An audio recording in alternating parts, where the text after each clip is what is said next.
I learned that even the bigger flippers out there, they still don't have systems, don't have true processes. They're running everything manually, and they don't have a clear lead or client acquisition system.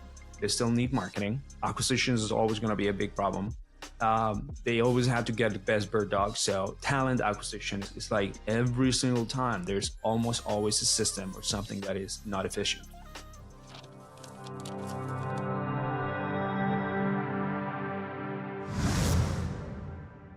Welcome back to the Seven Figure Flipping Podcast. I have my friend and guest today, Esteban. I'm your host, Adam Whitney. My friend Esteban is from two companies that are super useful in the real estate investing industry.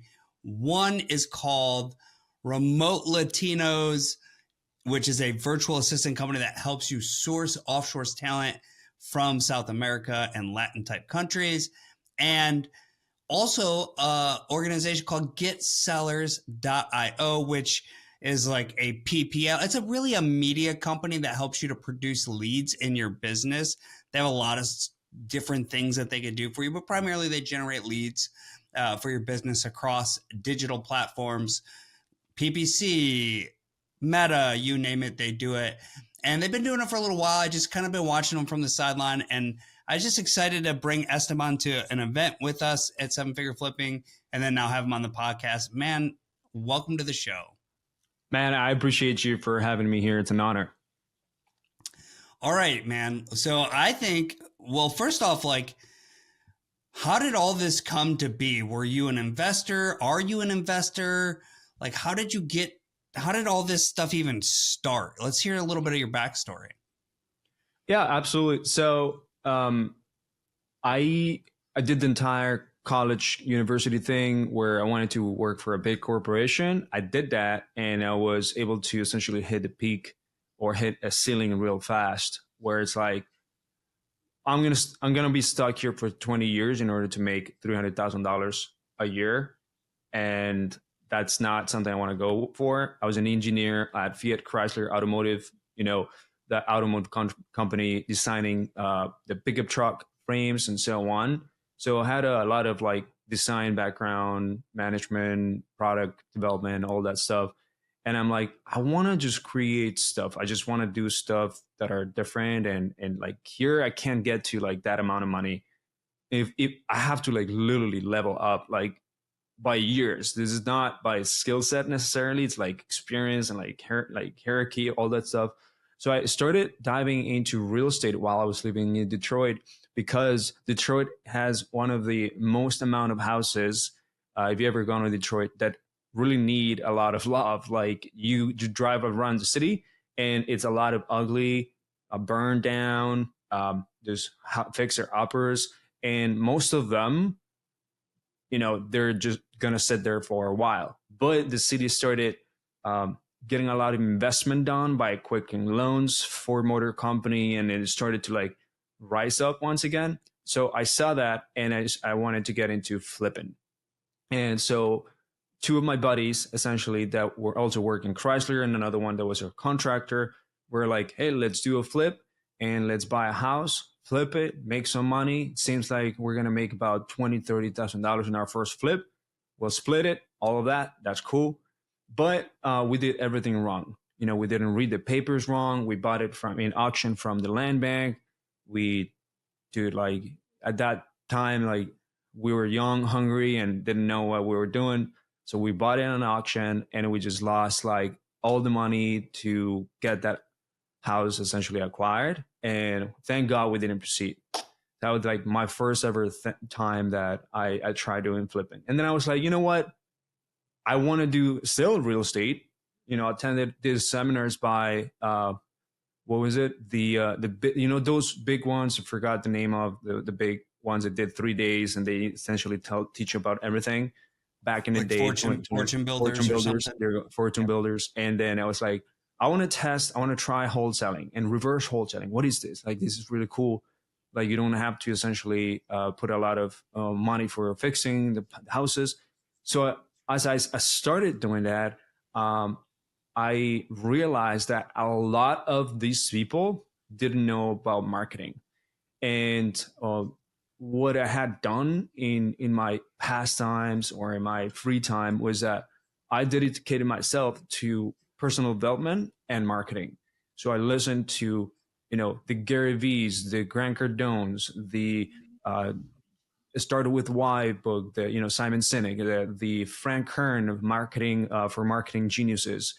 I started listening to a lot of these big people that had a lot of content out there, and so I learned about marketing while I was doing personal development, and so I learned then also about ads and advertising and stuff like that. I took a course, and I was like, no one knows how to do marketing.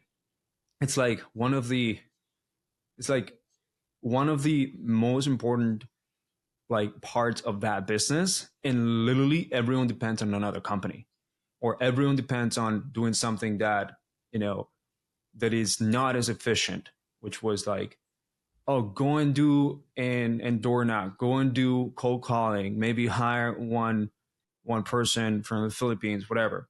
I was like, you know what, I'm a smart, lazy, I want to be at home type of entrepreneur. I want to just run it with ads. Let's test it out. Never really done it, but I did have an idea of it. But while I And was doing what that, year was this, Esteban? that was 2018. That was 2018. Yeah. Cool. And so, everything started around 2019 where I decided to, I'm going to put a post out there. I learned everything. It's like, who needs marketing help? And we'll do essentially deals together. I can help you. And my idea was to essentially start learning how to do wholesaling, all that stuff by providing essentially marketing help and going into an organization, right? I did land in one big organization. That was my first ever client. Let's call it like that. They're called Detroit for Cash, and they were big buyers from Argentina. Used to buy about 300 to 350 houses on auctions every year, but the auctions were running low. Like they were not able to find more houses. They used to buy houses for $3,000, $5,000, $12,000, and then just flip it and then sell it just to buyers in Argentina. They used to do like TV programming and radio ads and like conferences to buy to Argentinian investors in Detroit. So they had a lot of demand and their houses were lacking. So I was like, dude, I can help you, kind of do this. And I can help you do the lead generation and stuff like that. Pay me a little bit. And just want to learn more about your business, go into your offices and things like that. So that was my first ever client. And that's when I realized when I did that post, tons of people responded and they were like, I also need help on that. I'm like, okay, like this might be one way of doing it. Where instead of me going to wholesaling, I may just offer this as a service. So that's kind of like how it all started. Obviously, I did learn everything. I paid maybe over $200,000 in education on wholesaling, real estate investing, flipping, all that stuff. But the applicable thing, I've done it for the people that I've worked with, consulted with, or clients. And Esteban, for I'm just curious. So which is a really smart move on your part, by the way, to go, okay, who's got the full operation kind of figured out, but needs a little help with marketing? And you go into that company, that first client of yours, and you're running some marketing for them. What did you learn about the operation? Like, what did you learn about a quote unquote bigger operation at that time? I learned that even the bigger flippers out there, they still don't have systems, don't have true processes. They're running everything manually, and they don't have a clear lead or client acquisition system. Because a lot of flippers, for example, they go to auctions, they rely on other wholesalers, whatever. And look, they were doing a lot of flips a month. They were doing a lot of house buying a month. Three brothers, very successful, right? They're called the Munoz brothers. But when I started sending them leads, man, one, they didn't really have a CRM. They had like a spreadsheet where they, copy pasted everything manually. They had a WhatsApp group with all their bird dogs that were also acquisition managers that would drive to the house as soon as they, got a lead or someone that needed to sell. They will drive the house, they'll call the lead while driving to the house to try to actually close it. And they will do that every single day.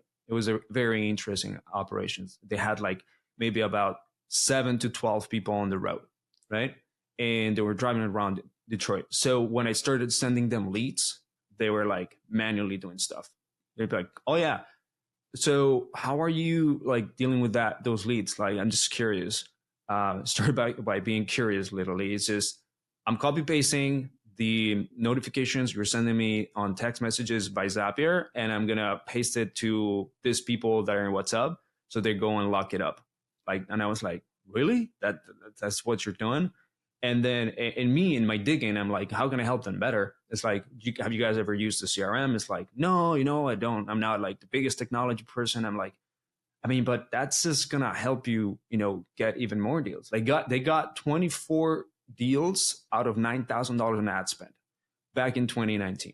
That's crazy. Obviously, like Detroit deals are a little bit smaller than normal, but that was a lot. You know what I mean? And I'll take 2 deals out of $9,000 of ad spend, right, and I'll be that's extremely happy. that was crazy. And but it also was effective in the sense that they were quick to act. They knew about speed to lead.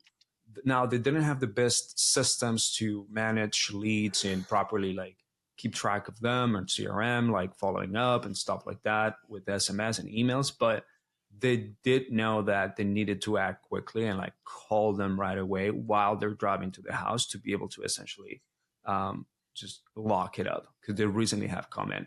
So right away they had their priorities and their business just fundamentals set there. They were successful for a reason. Every single weekend they'll spend 3 days on auction, right? And then they also knew marketing on the Argentinian side, the TV ads, radio ads. So like they knew that marketing itself and advertising worked. Just that they haven't applied it um, to like deals in the US, right? To find houses because they only relied on auction. So even the biggest people, like they still need marketing. Acquisitions is always going to be a big problem.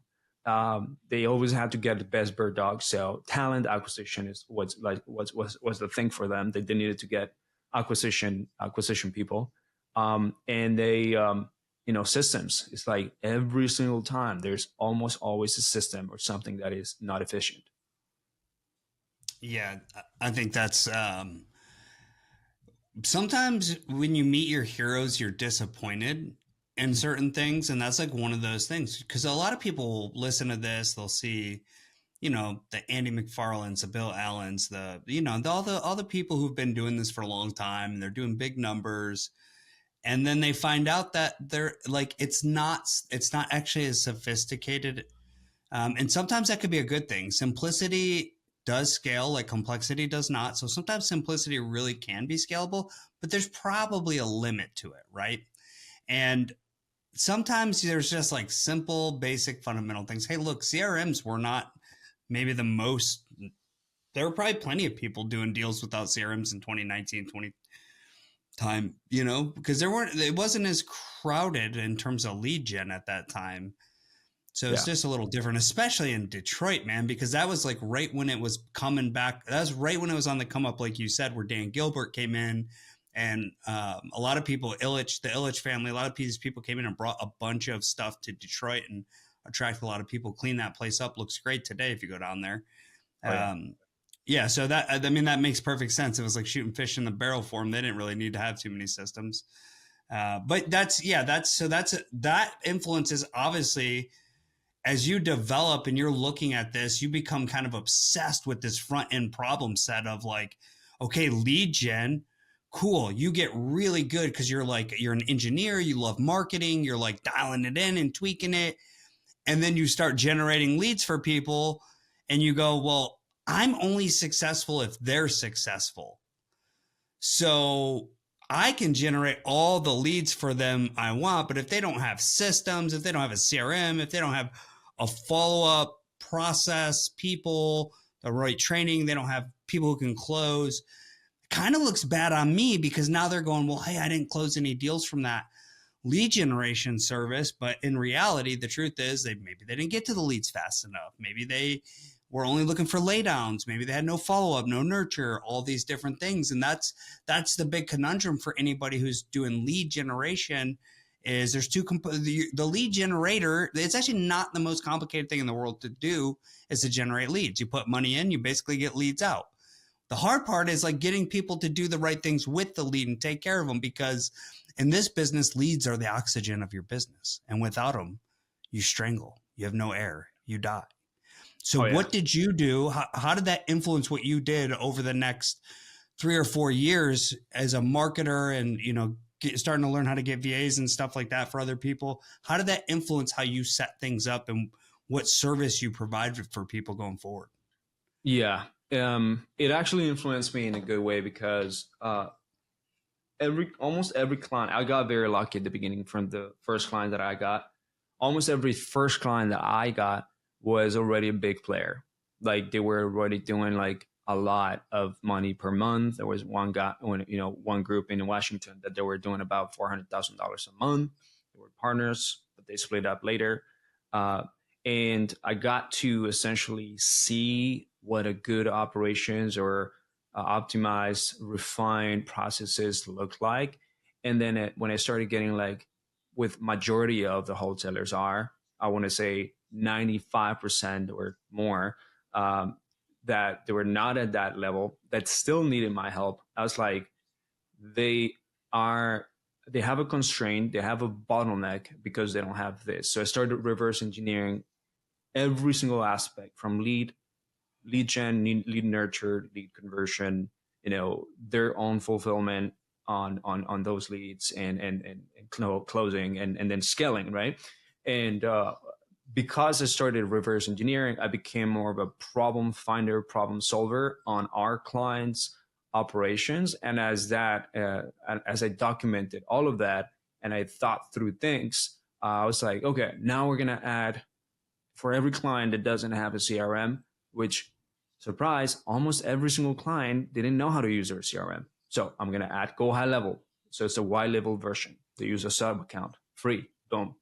That helps with, at least having visibility, adding SMS, automations, nurture, whatever, right? The complex workflows in that time. That time was called triggers and campaigns. And then, wow, like now they have that, they're able to get more appointments, get leads more to reply to their messages and all that stuff. We're able to recover leads that were dead. We're able to like reactivate leads that were sitting there. Okay, but they're not closing. All right, so now the next one is like, okay, conversion. Now I had to learn sales, not only for my business but for them. You know what I mean? I was like, dude, let me just see what's going on. You're telling me that the leads suck. And then I go and listen to their conversation. And then when I start learning sales, it's like they go price-based thinking, logical, straight to like what they want for the house. Nothing else matter but a transaction. And I'm like, this kind of sucks. Okay, so I started learning and putting together frameworks inside of the business, so that I can teach that and transfer that to clients, right? And the same thing for like, well, now they get busy, now they get good amount of deals. We have a client recently. Oh, I need to pause because I have so many leads. I'm like, okay, so you're a one-man show. You don't have many exit strategies. You can get a hold to the leads fast as possible. So I'm like, we're not going to let you pause. We're just going to like take action and then essentially evolve with this, growing pains that you have. So we added inside sales agents, right? So we essentially like callers, that inbound callers, that as soon as the lead come in, boom, it will get to the lead ASAP, like within 2 to 5 minutes. They're in a call center system basically. And then, okay, so how we're going to scale past this, or how we're going to hire people. It started becoming more of a like end-to-end, but customized to the type of client that would come in, type of agency, right? So it was not just do you guys do that today, Esteban? So it sounds like, I can come to get sellers, and sure, you'll generate leads for me, and that's great, but you'll also give some like operational consulting and help people to increase infrastructure. And you don't charge anything extra for that. No, it's all part of our client success. It's all part of our client success system that we have created. I am lucky enough to that we have like hired really good people from I hired people from realtor.com, from different like companies like that already trained up, and then I trained them on our systems so they can essentially like coach and build that. We have client success coaches or client success managers that coach our clients in this.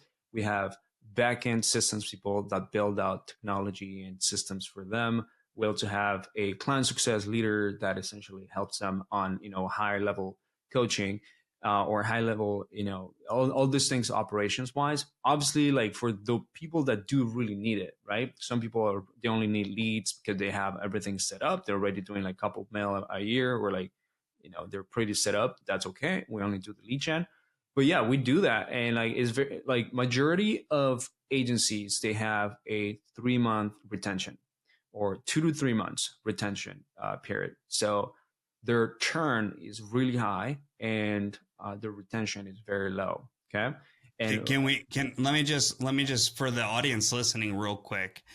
He's talking about if you hire somebody like an agency, a marketing agency to generate, seller leads for you. Typically the client, you and the agency only work together for about 3 months. And then there's something broken that makes everybody unhappy.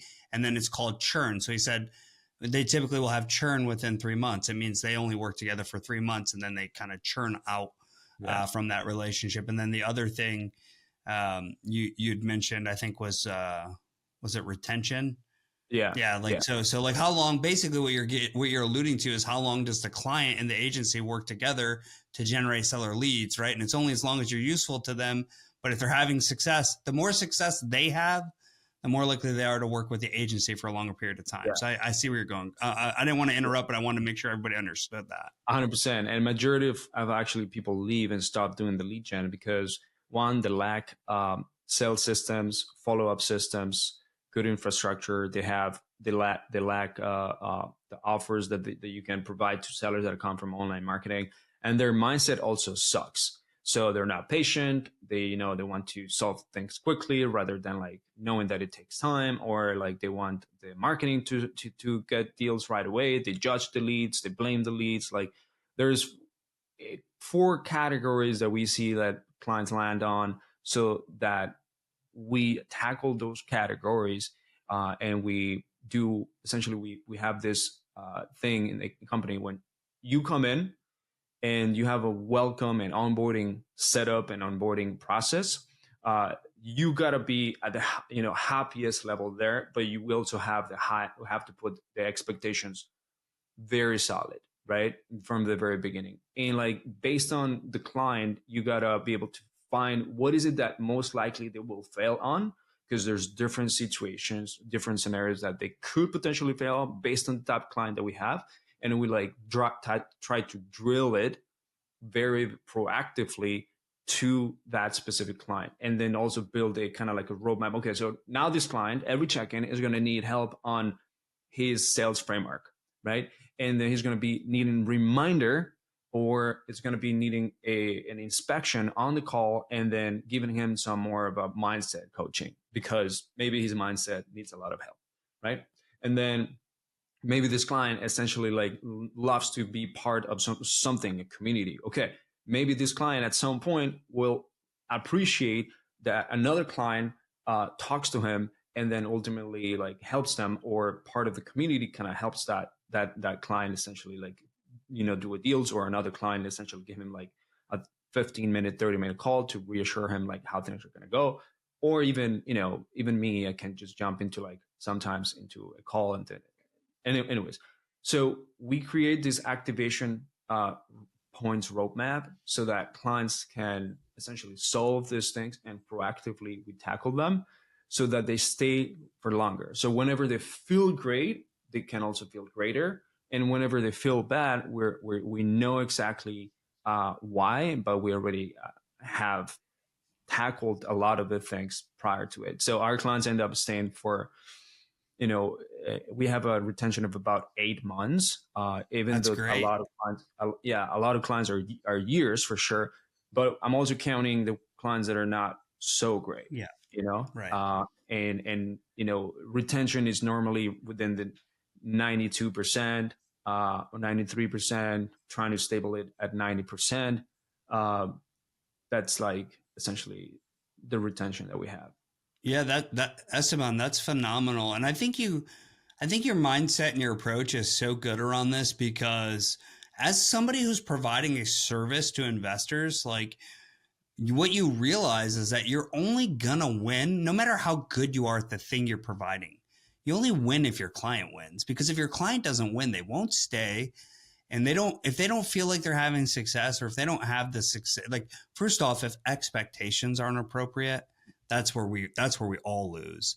And Yeah. then when we have good expectations and we feel like and we're getting the result that we agreed would be a rational result between the two of us, then we stay for a long time. And sometimes you'll have lifetime clients just because they love the service and how you do it. I think your approach is phenomenal in focusing on the business and the parts of the business that you already know clients typically will struggle with. And that initial audit can be so crucial. And the cool thing about that is like, I mean, you're seeing what the clients have to understand is you're seeing all kinds of businesses and behind the scenes and what works and doesn't work for different markets and different companies and different structures. So you have this unique position where you could come into the client's business and offer them, take it or leave it, but offer them, hey, I'm seeing this. I think this could be helpful for you. And if they listen to you, then they probably are way more likely to succeed just because of the unique position you're in where you get to see businesses from a few different Yeah. angles. I really love that, man. I think, I'm thinking about the new investor, right? So like, let's say we got an investor and maybe they've done a deal. Maybe they bought a rental. Maybe they bought a few rentals. They got some cash, a little bit of cash. They're not like balling, but now they want to like they're like off market deals. I know I need to like market to these people. What would you recommend if I came to you today and I was like, look, man, I've bought like 6 rentals. I kind of did it the bigger pockets, normal type way. I put money down, but now I'm hearing all about this off market underground where I can go out and I could do a little bit of marketing. I could talk to these people myself and negotiate the deals directly. So I'm pretty green. I don't have a nurture. I've never been trained on sales, but I generally know how to do a deal. Like, how would you work with me as a client? Would you help me generate leads? Would you like, what would you want to see from me as a client? What would you do for me? Yeah. So in actually doing a lot for clients, it's a double edged sword. Ken Clothier, right? Yeah. So I did coaching with him, and he's like, "Dude, this is great, but you're gonna be attracting all those broken people or people that are, you know, needing all of that when you advertise on that." As opposed to like let's say the bigger sharks or the whales that they see like, oh, I'm not gonna need all of that, right? So that's why I started essentially get sellers, and like we're doing a subdivision of Hustle Media. So Hustle Media is like more like end to end type of thing, and like get sellers is able to like give leads, and that's it. And if you want to add agency type of experience, we will do that, right?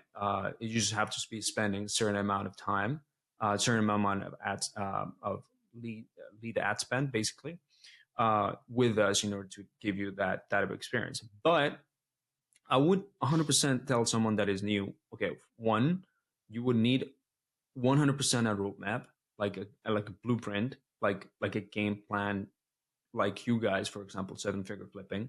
I love to tell them, hey, look, go to a coaching program that is proven, some sort of mentorship that is proven, or a person that can give you that roadmap. We'll try to give it to you in our discovery call and our demo call, how that would look like. But you need someone that 100% educates you, because if you are going to be spending a lot of money on Google ads or a lot of money on Facebook ads, and let's say Facebook ads start pumping a lot of leads, right? And then every lead, like you just bomb it, like you can't talk to them. You're going to be wasting a lot of marketing dollars on that, right? Because you're lacking that framework, that experience. Maybe you're great at sales. Okay, That's a huge advantage, right? Uh, and you just need to build that ecosystem. So in the next 2 weeks, Yeah. we can do that. But if someone is really starting out, normally they're not great at sales. They think they are, but they don't. So I would be like, hey, instead, let's do our instant lead packages, which is essentially our get sellers offer of paying per lead. You buy, let's say, 20, 20 leads, right? And we start with those 20 leads.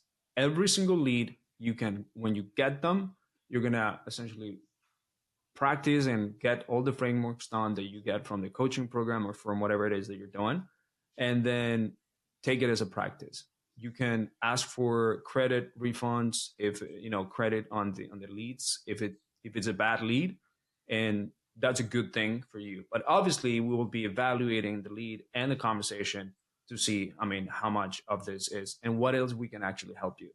And the good Yeah. thing about that is that you can like turn it on, turn it off, and take some time to learn the ropes. Because the moment that you go into the agency side, which is like Facebook or Google advertising as a campaign, we're not going to stop. Like it just doesn't make sense to stop a campaign, you know? All right. Um, So now you're talking about like, okay. So I think I'm hearing you well here is, if you're newer and you've done some deals, you're a deal maker. You already kind of figured out how to do some deals. You're not a professional yet, but you know where you're going. You can go yeah, to these guys over at Get Sellers and just buy a package of leads, and they'll go do the digital marketing to generate leads in your area. And I agree with you. I like that especially for newer folks, like turning pay per lead, we call this PPL, on and yeah, off is a huge benefit. And you don't have to necessarily be an expert at lead gen, but you can get leads in very quickly this way, which is the most important part because it's allowing you to get repetition talking to sellers the yep, fastest way possible. Because if you try to go stumble, if you don't know anything about marketing, you're trying to set up your own marketing, whether it's digital marketing, cold calling, direct mail, it doesn't really matter. There is a science and an art to it. It is not a one size fits all. Every market is different. Every avatar in every market's a little bit different. So there's a lot of nuance when it comes to marketing. So I'm hearing that, new investors can come to Get Sellers, get a lead package and start getting those reps. And now if you're already yeah, doing like 3 to 5 deals a month and you're looking to really get some branded marketing out there with your brand on it, increase your brand awareness, increase your conversions in the digital space, then that's when you go work with the media side of it and get like a true media buyer on there running the different types of correct. ads for you, whether Yeah. it's Meta New or Google PPC. newbies in real estate need coaching and leads so that they can get coached on every single lead, and they don't have this flow of leads and expenses that they don't know how to go about even building a business. And then more seasoned investors, they can go ahead and start building their internal Google ads or Facebook, Instagram campaigns because they already know what it takes to actually get something done. Yeah, I Yeah. love it. I want to spend a little bit of time. I don't want to take up too much of your afternoon, but I want to spend a little bit of time talking about remote Latinos and how that kind of came to be, and remote Latinos. Like, why would people, so we call this a virtual assistant, which I think is kind of comical. I mean, heck, I'm a virtual assistant Yeah. in my own business. But Yeah. we hire offshores employees, and you see this across the industry. If you're unfamiliar, what happens is you might go hire somebody in the Philippines for $4 to $8 or $9 an hour. You might go hire somebody in Egypt for, nearly the same, or you could go down to South America. You can hire offshore talent down there. And I was having this discussion internally with some folks in our mastermind. Um, there is a massive use case for Spanish speaking virtual assistants.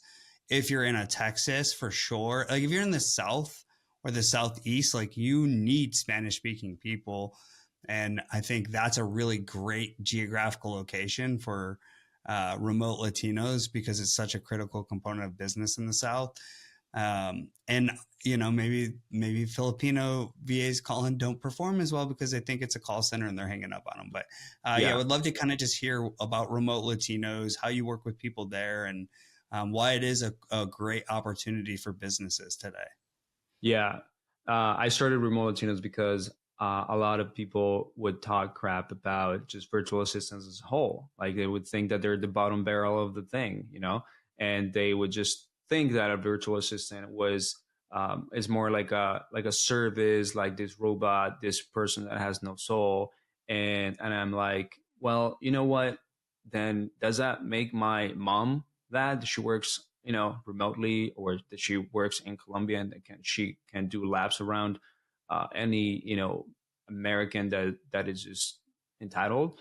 No. Is my family? No, absolutely not. So, and I was a remote Latino itself. Like I was living essentially abroad. The thing is that people don't know. Like I told you, they don't have a passport. They're unaware, and they think that they live in the jungle. And that honestly, it's a sense of pride that I'm able to essentially connect with someone that I know, or that I have seen, that has the capabilities of helping other businesses build their business and develop the business while being abroad, while speaking two languages, given the opportunity that they can actually work in the US, make American dollars without having to struggle here, doing like low level cleaning jobs, construction jobs, and stuff like that. And instead is a professional setting. So that was a huge, proud moment of me. Like, I know I can help you with that, because my first ever employee was my cousin, and I developed her. And then I'm like, why are people not thinking this way, right? Like South America is just right here, Mexico is right here, Central America is just right here. They're so used to this um, cultural there's a cultural alignment. Instead of Philippines, that there's a cultural shock on how they are, and I'm not saying it's wrong. I'm just saying they're different. And the same thing for most Asians; they're just so different. While the U.S. is fully used to remote Latinos, actually fully used to Latinos that are just happen to be remote, right? Um, you see it in states like Texas, Florida, Arizona, California, like even Michigan. There's so many Mexicans, by the way, and you see it in a lot, because 20% of America is actually Hispanics. And I saw this gap of people complaining about their Filipinos and that they're not really the greatest at sales. Majority of them don't even speak up. Majority of them are shy. They don't tell the things up front. And while Latinos are noisy, they want to be there. They want to be everywhere. They're loud. They're more loud and things like that. And they're perfect for those front end roles, but they're also there's also a lot that will be good for project management, operations, leadership, like design, video editing, like graphic design, like you name it, they'll do it, right? And you'll pay just a tiny bit more than a Filipino. But that was the opportunity that I started seeing whenever clients would come in and be like, "Hey, I'm getting super super busy on with these leads. Um, I need some help on following up with them." So I'm like, you know what? I got you. I'm going to send you to this agency that helps you find people. And that agency was actually Omir's agency back in the day. Omir is my business partner, and we were not partner up back then. So I told them like, hey, I would send you to this people to this agency, and we essentially started doing 50-50 split. But Omir mostly used to do Filipinos. But I told him like, dude, there's these job boards in Latin America and also LinkedIn that you can actually like poach people or just like post jobs as well. And he started doing that, and so our clients started loving it. Right, my entire team literally is remote, and majority of them are remote Latinos. Right, so I knew the value of it. Clients started getting really good results where they love their people. We have clients that have been with their remote Latino for like over 5 years. It's like the best thing that they could ever do. So we started to think that this could be something like another business. And just like a good entrepreneur, double-edged sword type of thinking, all right, let's make this happen. Let's make something happen, right? So while I was having the agency and Omir was actually running that other virtual assistant company from the Philippines, we transformed it to be a virtual assistant, remote professional company for in Latin America, right? And we just rebranded everything to Remote Latinos. And he keeps saying that Remote Latinos, the name itself was his idea, but it wasn't his idea. Well, he's not here to defend himself, so I think you're correct. I mean, you must be correct. So But anyways, like we started seeing what other competitors are doing, and so we jumped into this game of recruitment, which is big. It's a multi-billion-dollar game of recruitment, and now we've been doing it for like a couple of years now. We're actually pretty successful with it, and a lot of the big players in the space have been using it. We're trying to expand on real estate. We're trying to expand on insurance, lawyers, like personal injury lawyers, like companies that have a lot more money than real estate, and they also need to hire a lot because they can. what would you say? What would you say the number one thing real estate investors hire from a remote Latino's perspective? What's the main thing real estate investors need in their business with offshore labor? The most in high demand organic role that they want is definitely someone that does admin, executive assistant stuff, operation stuff, like just help them with the day to day. And the second one that we advertise a lot because these people are highly needed is appointment setters or lead managers, follow up specialists, you name it. And surprisingly enough, the third one is actually closers. We've hired a lot of acquisition managers for real estate investors and wholesalers that are Latinos, and they're closing deals for our clients. No way, Esteban. I've heard VAs could never ever close deals in the United States. Is that true? No, that's not true, man. Everything is like if you got someone that speaks English, right? And sales is an energy game. It's not like whether you have an accent or not.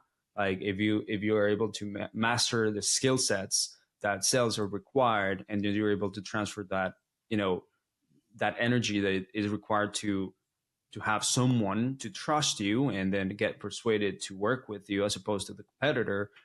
I think that's everything you need, to be honest. Like I don't see anyone. I would say even someone that learns those skill sets and is able to do the same thing for to a homeowner during the call, like during the phone, and is from the Philippines, will still do it.